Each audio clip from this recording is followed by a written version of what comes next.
Now, my dear students, in my previous class, I discussed about the questions and their answers. That is, the question and answer are being discussed. Today, I will also discuss about the questions which can be made from this text and immediately their answers.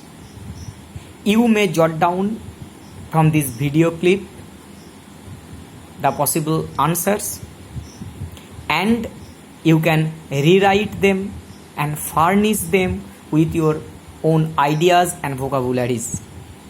I hope that every one of you will try to answer the questions in your own individual way with your own vocabularies. Do not just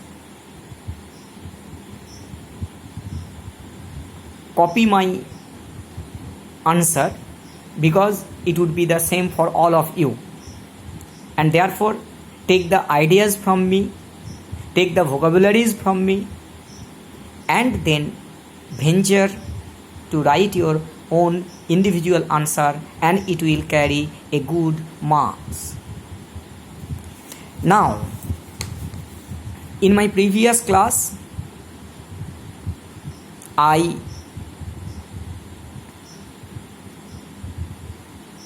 discussed the question and answer till the page number 44, that is the narrator's idea about Mussoorie and Dehradun in the month of October. I finished there. I finished on the point of the narrator's idea about Dehradun and Mussoorie in the month of October. And the narrator concluded that October is the best time for its scenic beauty and for the tourists. Anyway, next question may be like this: why don't you look out of the window? Why don't you look out of the window? Who said this? Number 1. Who said this? Number 2. To whom? Or who is the addressee? Number 3. Why did the speaker say so? Why did the speaker say so? Number 4. What did the addressee or the person spoken to do after hearing it? Can you mark the line? Why don't you look out of the window? Why don't you look out of the window? Who said this? To whom? Who said this? Question number 2. To whom was this spoken? Question number 3.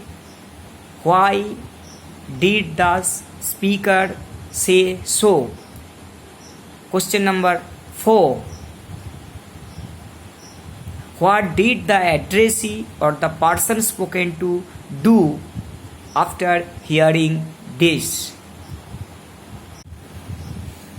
I hope that you will try to write the answer by yourself, and I hope that you can do well. Yet I am helping you with my ideas, with my basic informations as well as sentence construction. The first question was, who said this and to whom? Question number 2. Or who is the speaker? Yes. Who said this? The girl passenger. The girl passenger said this to the narrator. So question 1 and 2 is clear. The girl passenger said this to the narrator. The third question is, why did the speaker say so? That means, in which context the girl passenger said so. The question number 3 means, in which context does the girl passenger say so to the narrator? Yes. What was the context? Now when the blind narrator suddenly became outspoken and made a type of nonsensical remark, what is it like outside? When the narrator suddenly became outspoken and made the nonsensical remark, what is it like outside? I say it nonsensical because the narrator himself said that he made a mistake. That means it was an erroneous question to ask, what is it like outside? Anyway, when the blind narrator quite mistakenly asked the girl co-passenger that what is it like outside, or what it was the outside, then the girl passenger said so. Last question was, what did the addressee or the person spoken to do on hearing this?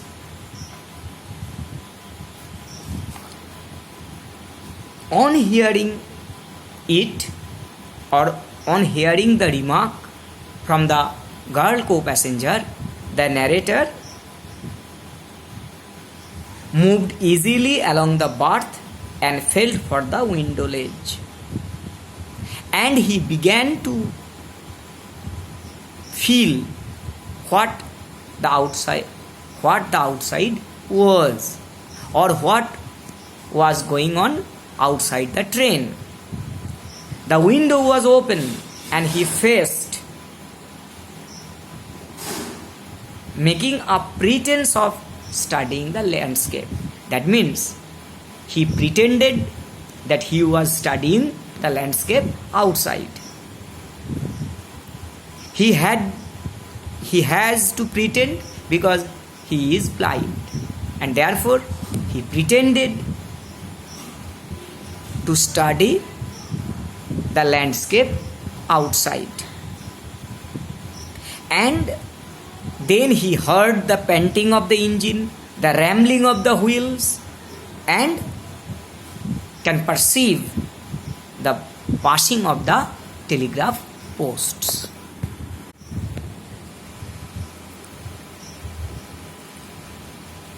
Now, again I repeat, the fourth question or the fourth part of the question. On hearing the girl co-passenger's query, "Why don't you look out of the window?" he moved easily along the berth and felt for the window ledge. And then he began to pretend that he was watching the landscape outside. And during that time, the narrator heard the panting of the engine, the rumbling of the wheels, and he could perceive the passing of the telegraph posts, the sound it made. Therefore, all the parts of the question are covered. Now you can write in your own language after hearing my video clip.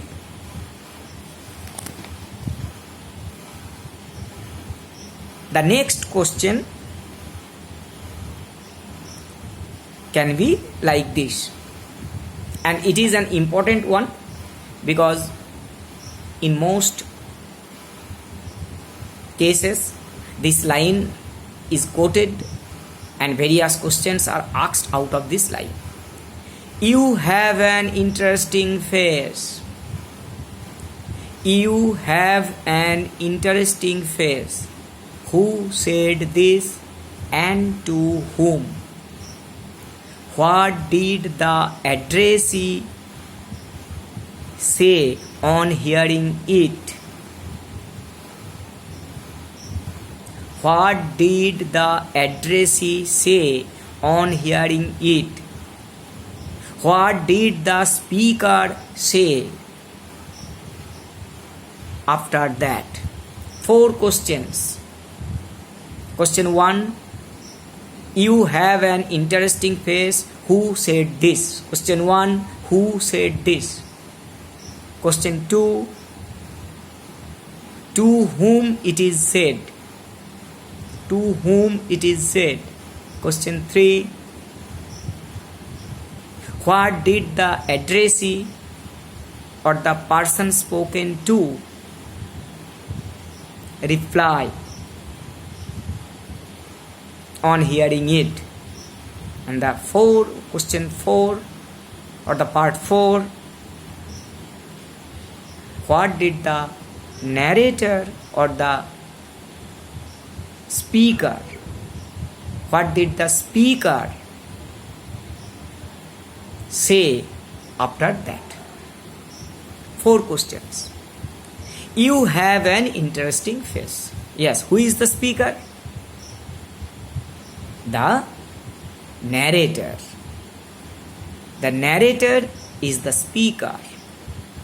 The narrator said this to his girl co-passenger. Part 1 and part 2 are covered. The narrator said this to the girl co-passenger who was in the train compartment with the narrator. Question 1, part 1 and part 2 are done. Now I will discuss the part 3 and part 4 of the question. What did the addressee say or reply on hearing it? On hearing it, that she had an interesting face. On hearing that, she had an interesting face.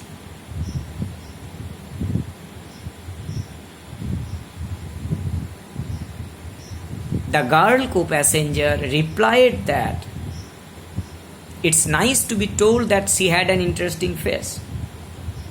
And She was tired of people telling her she had a pretty face. On hearing that she had an interesting face, the girl co-passenger replied that it was nice to be told that he had an interesting face. It was nice to be told. And she was quite tired of people telling her that she had an interesting face. It reveals that the girl co-passenger is very prosaic one. She is not at all romantic. If she was romantic, she would have mesmerized. She would have flattered. But she is not at all flattered. She took the praise, she took the compliment from the part of the narrator quite prosaically, quite rationally. And therefore, she said that she was tired of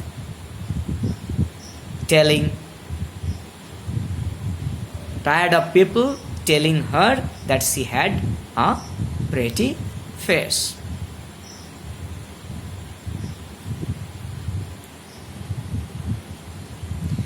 On hearing this, the narrator became quite confused. See, actually he did not expect such answer from her. She thought that, the narrator thought that she would be quite pleased, and therefore he made a remark, well, an interesting face can also be pretty. It was the answer from the part of the narrator. After that, the narrator, on hearing that, he made a remark that, well, an interesting face can also be pretty. Actually, the narrator did not expect such kind of reply from the part of the girl co-passenger. He thought that the girl co-passenger would be quite pleased.